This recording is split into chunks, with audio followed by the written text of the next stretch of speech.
ಅಮಾನತ್ತು ಹಿಂಪಡೆಯಲು 50,000 ಲಂಚದ ಬೇಡಿಕೆ. ಹಾವೇರಿ ಕ್ಷೇತ್ರ ಶಿಕ್ಷಣಾಧಿಕಾರಿ ಲೋಕಾಯುಕ್ತ ಜಾಲದಲ್ಲಿ. ಅಮಾನತ್ತು ಆದೇಶ ಹಿಂಪಡೆಯುವ ವಿಚಾರದಲ್ಲಿ 50,000 ಲಂಚಕ್ಕೆ ಬೇಡಿಕೆ ಇಟ್ಟಿದ್ದ ಆರೋಪದ ಮೇಲೆ ಹಾವೇರಿ ತಾಲೂಕಿನ ಕ್ಷೇತ್ರ ಶಿಕ್ಷಣಾಧಿಕಾರಿ ಮೌನೇಶ್ ಬಡಿಗೇರರವರನ್ನು ಲೋಕಾಯುಕ್ತ ಪೊಲೀಸರು ಶನಿವಾರ ಬಂಧಿಸಿದ್ದಾರೆ.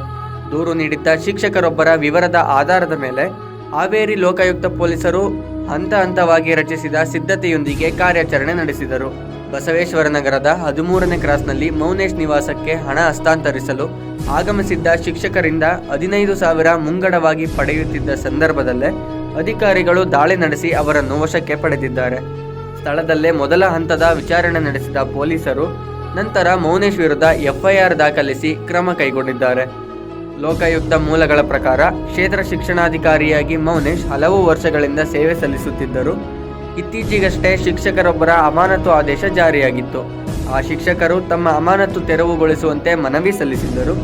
ಆದರೆ ಮೌನೇಶ್ ಆದೇಶ ಹಿಂಪಡೆಯಲು 50,000 ಲಂಚ ನೀಡಬೇಕೆಂದು ಹೇಳಿದರು ಎಂಬ ಮಾಹಿತಿ ಲಭಿಸಿದೆ.